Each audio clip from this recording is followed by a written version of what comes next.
applause to Kim and all the Republican women. Great job they did.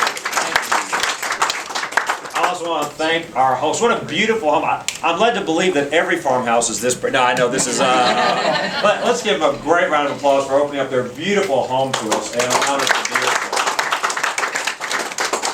I want to thank you guys for coming out as well. And what I'd like to do is talk for about 15 or 20 minutes about this election, what's at stake in this election.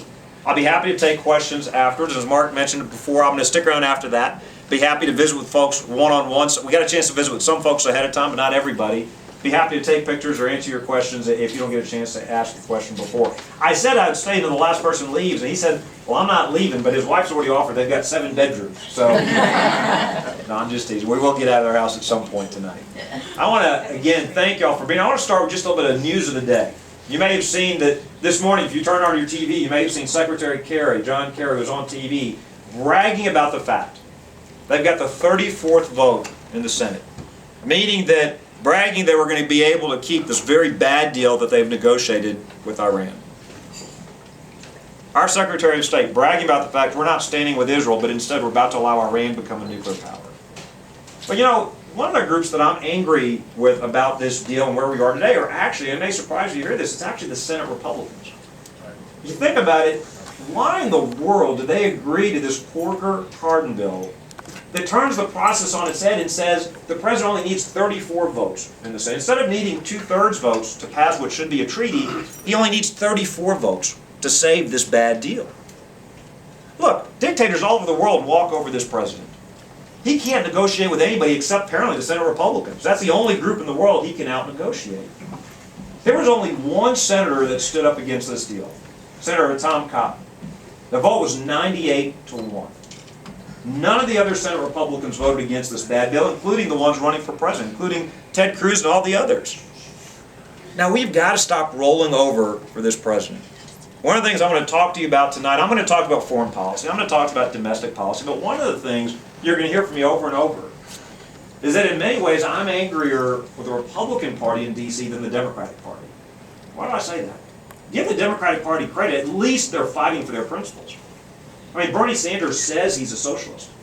At least he's honest about it. We've got Republicans, they say one thing, we elect them, and then they do another. And it's time to put an end to that, but let me be clear, this election is not about the Republican Party, it's about our country. I want to start with why I think this is the most important election in our lifetimes. Now, look, no politician will ever get up and tell you, don't worry about this election. Nobody ever says, oh, this election doesn't matter. But this one really is the most important election. You think about what we have seen, $18 trillion of debt. An EPA regulating the water in our backyard. Obamacare when we can't afford the government we've got today. This is the most important election in our lifetimes. We've got a president who seems intent on changing the very idea, the very definition of America. What do I mean by that? When you listen to his speeches, you watch his policies, it's all about redistribution. It's all about dividing us. It's all about government spending and borrowing and taxing and dependence. That's not the American dream. That is the European nightmare. I want to tell you today why the American dream is so important to me. I want to share with you my background. And then I want to talk to you about what we must do to fight to keep that American dream for ourselves and our children and our grandchildren. The reason it's so important to me, my parents, they have lived the American dream. Now my dad, he's 1 of 9. Literally grew up in a house without electricity, without running water. First and the only one of the family to get past the 5th grade. I said this at lunch, the reason I know that is we heard these stories every single day growing up. If he had thought about it, he would have told us that he walked uphill going to school and coming back from school if he had thought about it. But here's the amazing thing about my parents. Almost 45 years ago, the first time they ever got on a plane, they came halfway across the world to Baton Rouge, Louisiana. Now, they had never visited. They didn't even know anybody who could go to Louisiana and come back and tell them what it was like. My kids don't understand this, but there was no Google. They couldn't go online and search Louisiana. And they came anyway. My mom was pregnant with me. They left their families, they left their parents, their siblings, their friends, and they came. They were coming to an idea as much as they were coming to a place. They were coming to the idea of freedom and opportunity. They were coming for the American dream. You know, when they got here, my mom, she went to school at LSU. My dad, he was looking for a job. He didn't come to be dependent on government, he came to work. But he didn't know anybody. Didn't know any better, so he started calling folks out of the yellow pages. Sometimes I have to explain to young people what the Yellow Pages were. We all know what the Yellow. Starts calling company after company in the Yellow Pages. Finally, a guy from a railroad company told him, you can start work Monday morning. Sight unseen. Hired him on the spot, just on that phone interview. My dad, the next thing he did, one of the worst things you could ever do during a job interview. Hadn't started work, hadn't even met the boss yet, tells his boss, well, that's great, I'll start work Monday. Says, but look, I don't have a car, I don't have a driver's license. He said, so you're going to have to pick me up on the way to work Monday morning. Who tells their new boss that before you even start working? The guy was so taken by my dad's enthusiasm, that's exactly what he did. Picked him up on the way to work. A few months later, I was born at Women's Hospital. Great hospital in Baton Rouge. I was what you would politely call a pre-existing condition. Now, there was no Obamacare or anything. All that meant was my parents' insurance. I've been called worse in politics, don't worry. But all that meant was my parents' insurance didn't cover me. But you know, I love what my dad did next. There were no contracts, no government forms, no paperwork. My dad simply went to that hospital. He found that doctor. He said, I'm going to send you a check every month until I pay this bill in full. He shook his hand, and that's exactly what he did. That's how people used to do things in our country. You didn't need a contract. You know, when I got old enough to understand that story, I asked my dad, how exactly do you pay for a baby on layaway?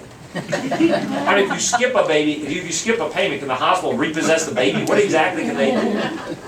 He says, I was such a bad little baby, he would have sent me back if that had been an option. But he said, no, look, you're paid for it. Nobody's coming to get you. Don't worry.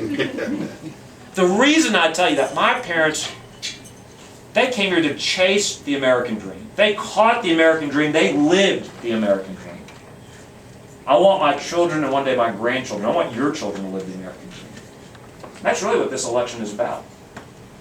Now that I've talked about my parents, I do want to say a couple of things about how they came here. My parents, when they came legally to this country. But I want to talk about immigration for just a minute. You know, a smart immigration policy makes our country stronger. A dumb immigration policy makes our country weaker.